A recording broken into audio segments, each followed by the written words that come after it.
ওরা চলে যাওয়ার পর 5 জন মিলে একবার ইলেকটেড কমিটিতে, পরে আবার 2বার অ্যাডক কমিটি হয়েছে, 2বার উনি ভাইস চেয়ারম্যান হলেন, আবার এখন 3বার ভাইস চেয়ারম্যান হবেন, ওটা 4বার ভাইস চেয়ারম্যান বার কাউন্সিল, সাবেক 3বারের প্রেসিডেন্ট অ্যাডভোকেট জেনারেল আছেন আমাদের বেশবজ্জা বাদল, 2বারের সেক্রেটারি, আমাদের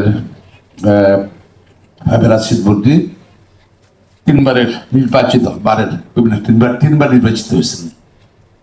তো উনি আছেন এমপি, আছেন নওশাদ জমিন এমপি, আমার সিনিয়র আইনজীবীগণ এবং আমার প্রিয় আইনজীবী। আলোচনা আসলে প্রথমে বলে যে আমি অ্যাকচুয়ালি কফি খেতে গিয়েছিলাম, সিগারেট খেতে না, আইনমন্ত্রী সাহেব না জেনে না শুনে একটা কথা বলে ফেলেন, এটা আশা করি না, কফি খেতে গেছি। আর এখন আসছে আলোচনা পার্ক কাউন্সিলে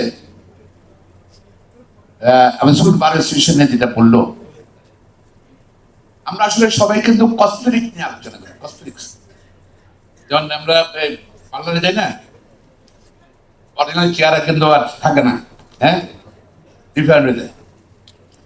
আমরা সব কসমেটিক আলোচনা করছি এখানে, মূল আলোচনা কেউ নেই। এবং সবাই বলছে যে কথা বলছে সাউন্ড গুড, হাত পেলে পাওয়া যায়। This is not, should not, the responsible person, you must be practical. Supreme court bar association আগে ছিল 12 লাখ টাকা, 13 লাখ টাকা বেলুন ফান্ড, এবং মারা গেলে 3বার 4বারে বেলুন ফান্ড ভাগ করে দেওয়া হতো। নিশ্চয় আপনার যারা সিনিয়র তারা যেমন মনে আছে নিশ্চয়ই। এবং ফান্ড নেই। আমার সময় 7 কোটি 25 লাখ টাকা দিয়ে শুরু করলাম, 70 বছরে 70 ইয়ার্স মাত্র 7 কোটি 25 লাখ টাকা। আমি দায়িত্ব নিয়েই কিন্তু অবচের বিরুদ্ধে দুর্নীতি অবস্থা নিয়েছি। আমার সময় 7 বছরে প্রায় 87 কোটি টাকা রেখে গেছে।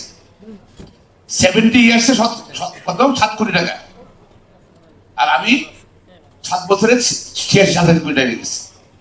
বেলুন ফান্ড 12 লাখ টাকাতে বাড়িয়ে 33 লাখ টাকা করেছি, 33 লাখ টাকা করেছি।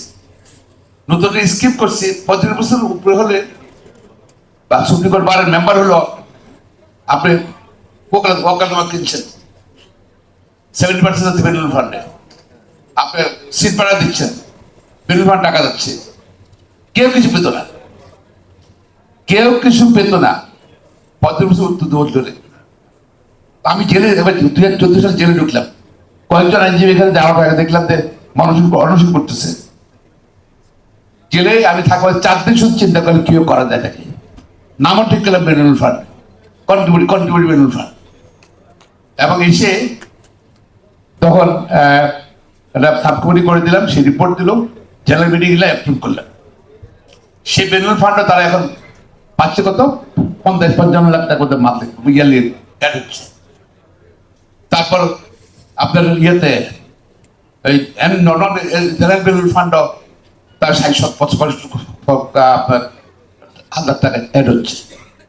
আও টাকাটা আন কিভাবে করতে হবে ছেড়ে চিন্তা করেনি। 70 বছর আমরা ওই আউটটা বাই করছি। এখন আসেন সরকারি চাকরি করেন আপনি, 4-5 বছর অনেক বেলুন ফান্ড পাবেন, আপনি পাবেন, কেউ পায় আপনার রিটায়ারমেন্ট।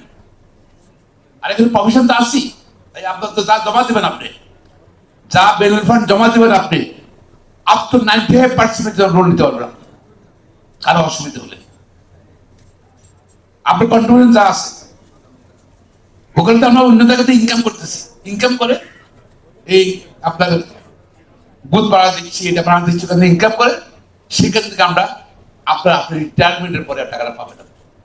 মরে গেলে পাবেন কেন আপনি? প্রভিশন আছে 35 বছর পরে যদি ট্যাক্সিসে পরে আপনি যদি অসুস্থ হয়ে যান বা করতে চান না, আপনি রিটায়ারমেন্ট করেন, ছেড়ে দেবেন, ফুল পেনশন আপনি পাবেন। একটা এক্সাম্পল দিই, যখন মাহমুদের কাছে এরকম আওয়াজ পপুলার আওয়াজ আসছিল, স্যার বেলুন দিতেন, স্যার অনেক কষ্ট আছে, উনি যা পাবে বা পাবে আর কি মৃত্যুর পরে বা অসুস্থ হওয়ার পরে রিটায়ার করবে, উনি বোধহয় আপ টু 80% অ্যালাউ করেছে সম্ভবত, উনি দেখা গেছে 1 বছরে সুপ্রিম কোর্টের বেতন দেওয়ার টাকা নেই, সব টাকা দিয়ে গেছে, সব টাকা দিয়ে গেছে। পরে উনি সেকেন্ড টাইম ইলেক্টেড হওয়ার পরে এটা বন্ধ করে দিচ্ছে। আপনি নেবেন, সুপ্রিম কোর্টের টাকা থাকবে না, দেন 1 কোটি টাকা, 50 টাকা দেন,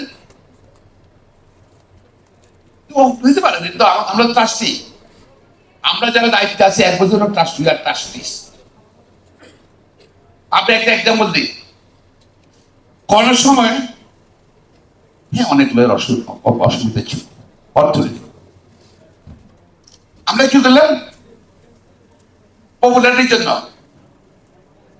চায় সাহায্য, চাল কিনতে চায়, বলতেন ঠিক আছে আর্থিক সাহায্য কারা কারা চাও, দরকার আহ্বান করবেন। নিয়ে গেল কি বলছে লোন, 13 কোটি টাকা লোন নিয়ে গেল, যে টাকা জমা দিয়ে গেলাম 13 কোটি টাকা লোন নিয়ে গেল, আজ থেকে প্রায় 12-13 বছর আগে। সেই টাকা 17,000 বা 15,000 লোকের টাকা দিয়ে দিল, 2,000-2,500 লোকে দিল। এরপর দুলাল সাহেব আসছেন, লোন রিটার্ন করতে হবে, কয়েক পরে দিলে চলবে, চলবে। 13 কোটি টাকা যে ব্যাংকে থাকতো আমার 39 কোটি টাকা আমার মিলিয়ন ফান্ড আসছে, যখন আমার ব্যাংকে জমা থাকতো। 13 কোটি টাকা দিয়েছে লোন, 1 কোটি টাকা কি পর্যন্ত করে দেয়নি এই বাজারের অবস্থা। আপনি জানেন না প্র্যাকটিক্যাল অবস্থা। এবং এটা আমাদের খাতাতে নাই, আমার অডিট রিপোর্টে নাই, কত করেছে অডিট রিপোর্ট ঢুকেলাম, মানে এটা টাকা নিয়ে গেছে, এটা অডিট আসে না, সিচুয়েশনস। তারপর ধরেন আপনাদের অসুস্থ হলে বা একজন তো ওপেনার সাথে যাবে, আপনি দিতে পারবেন টাকা, সুযোগ আছে তো আপনার, আপনি তার 5 লাখ টাকা লাগবে, আপনার 20,000 টাকা 30,000 টাকা দিয়ে একটু শেয়ার করলে তার সাথে, পসিবল। সবার দায়িত্ব নেওয়া, সরকারও দায়িত্ব না, তার কর্মচারীদের সরকারের অফিসারদের সময় চিকিৎসা বহন করতে, শুনতে ভালো শোনায় যে টাকা দিয়ে হ্যাঁ চিকিৎসা করলে সাহায্য করলাম। আমি তো trustee year for the benefit the lawyers, নিবে কজনে 17,000 লয়ার টাকা, সব টাকা সবার টাকা তুলে যাচ্ছে, সবাই টাকা তুলে যাচ্ছে, কিন্তু লোন নিচ্ছে 2,500 আর 29 কোটি টাকা জমা থাকতো, 17,000 বেনিফিট দিত, তাইলে আমরা বেতন বাড়াতে পারতাম। এগুলো মাথায় রাখতে হবে।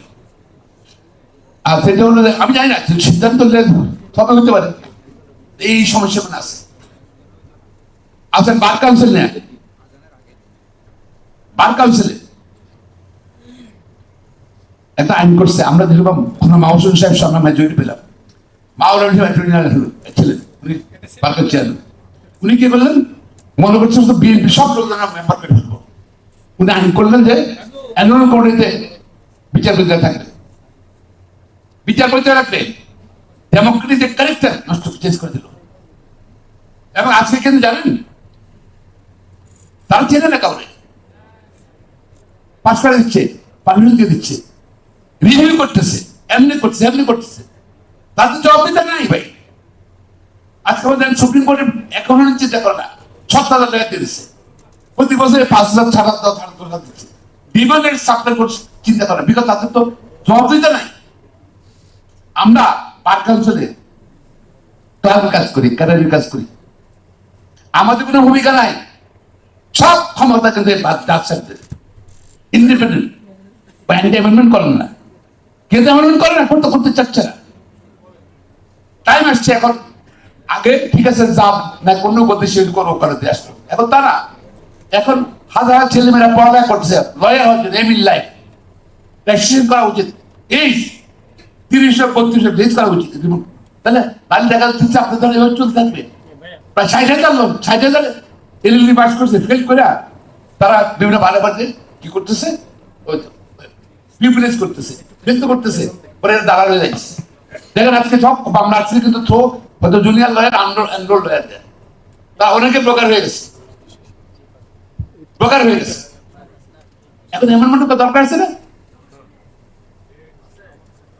আর পার কাউন্সিলর কিছু লোক জানে যে নাও টাকা দেওয়া হয় রিলিফ ফান্ড থেকে, 2-300 লোক জানে। আপনার একবারে 1 বছর লাগছে 2-3 কোটি দিচ্ছে, ওদের ঘরে যান, ওদের ঘুরে ঘুরে ওদের নিচ্ছে। এগুলো অ্যামেন্ডমেন্ট করতে হবে, দল চেঞ্জ না করলে কিছু হবে না। এটা আমরা সব মজার ছোটদের কথা বললাম, হাততালি বললাম, সুন্দর লোক, মাঝে প্র্যাকটিক্যালে বলতেন। আর সুপ্রিম কোর্টে ধর জায়গা নেই আমাদের, পরিবেশ নষ্ট হয়ে যাচ্ছে, চিন্তা করে সবাই বলে যে বিল্ডিং ভাঙো, এটা করো ওইটা করো, কিন্তু আমি এখন ক্ষমতায় আছি।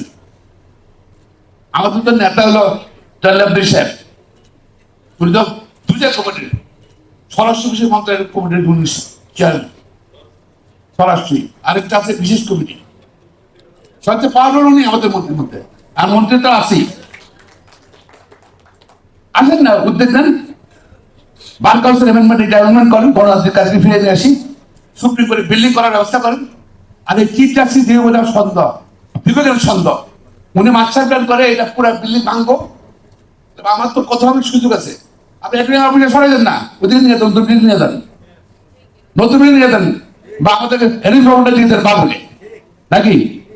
ওনাদের সুবিধা বাড়তেছেই, কিন্তু আমাদের কনজারশন এগুলো চেঞ্জ করতে হবে। চেঞ্জ না হলে আপনার ধর বক্তৃতা দিয়ে লাভ হবে না, বক্তৃতা লাভ হবে না। Thank you very much Khulna divisional সমিতিকে। টাইম আসা হতো, এখন টাইম আসছে, এখানে আসতে হলে একটা এজ থাকতে হবে। আদারওয়াইজ জাপানের পত্রিকা উঠছিল, জাপানের বেকার হয়ে যায়, বেকার আইনজীবীরা বেকার।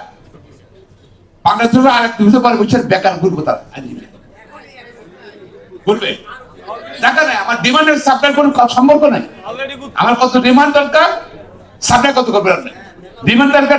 এখন আরে বাজারে যে মাছ যদি ডিমান্ডের সাপ্লাই মিল না থাকে, যদি মাছ এমনি কমে যাবো নাকি? হ্যাঁ, রয়েল নাম দাম ওইভাবে কমে যাবো গিয়ে। সুতরাং thank you very much too, thank you. আর আমাকে দাওয়াত দেওয়ার জন্য, বক্তৃতা দেওয়ার জন্য তার ধন্যবাদ জানাই।